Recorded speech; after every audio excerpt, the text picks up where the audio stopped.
Autre question au pape François. Cher Saint-Père, je suis le frère José, le plus jeune frère de la province du Portugal. J'ai 56 ans et 32 ans dans la compagnie. La compagnie de Jésus traverse une grande crise de vocation de frères partout dans le monde, particulièrement en Europe et évidemment aussi au Portugal. Actuellement, selon les statistiques de la Curie générale, les frères ne représentent que 5% des jésuites de la compagnie. Je voudrais vous demander, que pensez-vous que la compagnie de Jésus puisse faire dans le domaine des vocations pour sortir de cette crise et peut-être vivre en paix, afin d'avoir plus de jeunes qui veulent être frères jésuites? Réponse. L'année dernière, le Père général m'a invité à prendre la parole lors d'une réunion de frères venus du monde entier. Ils étaient vraiment enthousiastes, non seulement pour vivre en tant que frères, mais aussi pour faire connaître cette vocation. Oui, il fut un temps où il y avait beaucoup, vraiment beaucoup de frères dans la compagnie.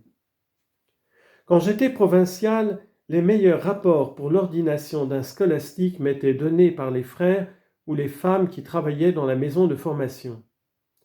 Je me souviens d'un frère, véritable homme de Dieu, qui ne parlait presque jamais. Il accomplissait ses tâches toujours avec le sourire. Il priait beaucoup. Une fois, je lui ai demandé de parler d'un cas. Il est venu me voir et il m'a dit « Écoutez, n'ordonnez pas ce scolastique. Ne le renvoyez pas, mais ne lui donnez pas l'ordination et observez. » 6 mois plus tard, le scolastique en question a quitté la compagnie parce qu'il n'avait pas pu supporter de ne pas être ordonné dans les délais prévus. Sa vie affective s'est révélée très perturbée. Les frères ont un bon œil. Ils sont en quelque sorte la mémoire de la compagnie, la mémoire de tous les jours. À la Civiltà Cattolica, le frère Carlo Rizzo est récemment décédé. Quel âge avait-il, Antonio? Eh bien, 97 ans. Et ce saint homme savait tout des intellectuels qu'il côtoyait. Il servait en silence. Je dirais que pour la vocation de frère, nous ne devons pas chercher des candidats. Le Seigneur s'en chargera. Mais nous devons ouvrir les portes pour voir cette possibilité chez tant de jeunes. Autre question. Saint-Père, je m'appelle João. Je vous ai embrassé à Rome il y a quelques années, mais je ne vous ai pas dit mon nom à l'époque parce que j'étais trop ému. Je travaille dans le centre universitaire de Coimbra. Je voudrais vous poser une question difficile. Dans votre discours lors de la cérémonie d'accueil de jeudi dernier, ici à Lisbonne, vous avez dit que nous sommes tous appelés comme nous sommes et qu'il y a de la place pour tout le monde dans l'Église.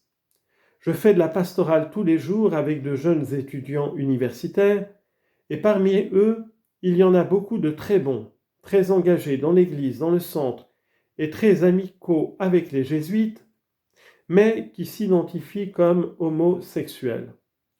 Ils se sentent partie prenante de l'Église, mais souvent ils ne voient pas dans la doctrine la manière de vivre leur affectivité et ils ne voient pas dans l'appel à la chasteté un appel personnel au célibat, mais plutôt une imposition. Puisqu'ils sont vertueux dans d'autres domaines de leur vie et qu'ils connaissent la doctrine, pouvons-nous dire qu'ils sont tous dans l'erreur parce qu'ils ne sentent pas en conscience que leurs relations sont pécamineuses? Et comment pouvons-nous agir pastoralement pour que ces personnes se sentent, dans leur mode de vie, appelées par Dieu à une vie affective saine et qui produit des fruits? Pouvons-nous reconnaître que leurs relations ont la possibilité de s'ouvrir et de donner des semences du vrai amour chrétien, comme le bien qu'elles peuvent faire, la réponse qu'elles peuvent donner au Seigneur? Réponse du pape. Je crois qu'il n'y a pas de discussion sur l'appel adressé à tous. Jésus est très clair sur ce point, tout le monde. Les invités ne voulaient pas venir au festin, il a donc dit d'aller au carrefour et d'appeler tout le monde, tout le monde. Et pour que cela soit bien clair, Jésus a dit « saint et malade, juste et pécheur ». Tout le monde, tout le monde. Autrement dit, la porte est ouverte à tous, chacun a sa place dans l'Église. Comment chacun le vivra-t-il? Nous aidons les gens à vivre de façon à ce qu'ils puissent occuper cette place avec maturité, et cela s'applique à toutes sortes de personnes. À Rome, je connais un prêtre qui travaille avec des garçons homosexuels. Il est clair qu'aujourd'hui, le sujet de l'homosexualité est très fort et la sensibilité à ce sujet change en fonction des circonstances historiques. Mais ce que je n'aime pas du tout en général, c'est que nous regardions le soi-disant péché de la chair avec une loupe, comme nous l'avons fait pendant si longtemps en ce qui concerne le 6e commandement. Si vous exploitiez des travailleurs, si vous mentiez ou trichiez, cela n'avait pas d'importance et c'était les péchés en dessous de la ceinture qui étaient pertinents. Tout le monde est donc invité, c'est là l'essentiel. Et l'attitude pastorale la plus appropriée doit être appliquée à chacun. Nous ne devons pas être superficiels et naïfs en forçant les gens à adopter des choses et des comportements pour lesquels ils ne sont pas encore mûrs ou dont ils ne sont pas capables. L'accompagnement spirituel et pastoral demande beaucoup de sensibilité et de créativité. Mais tout le monde est appelé à vivre dans l'Église, ne l'oubliez jamais. Je pars de votre question et je voudrais ajouter quelque chose qui concerne les personnes transsexuelles. Une religieuse de Charles de Foucault, sœur Geneviève, âgée de 80 ans, aumônier au cirque de Rome avec 2 autres sœurs, assiste aux audiences générales du mercredi. Elles vivent dans une maison ambulante à côté du cirque. Un jour, je suis allé leur rendre visite. Elles ont la petite chapelle, la cuisine, la chambre, tout est bien organisé. Cette religieuse travaille aussi beaucoup avec les filles transgenres.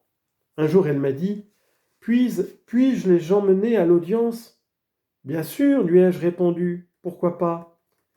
Et des groupes de femmes transgenres viennent toujours. La première fois qu'elles sont venues, elles pleuraient. Je leur ai demandé pourquoi. L'une d'entre elles m'a dit « Je ne pensais pas que le pape pouvait me recevoir. » Puis, la première surprise passée, elles ont pris l'habitude de venir. Certaines m'écrivent et je leur réponds par email. Tout le monde est invité.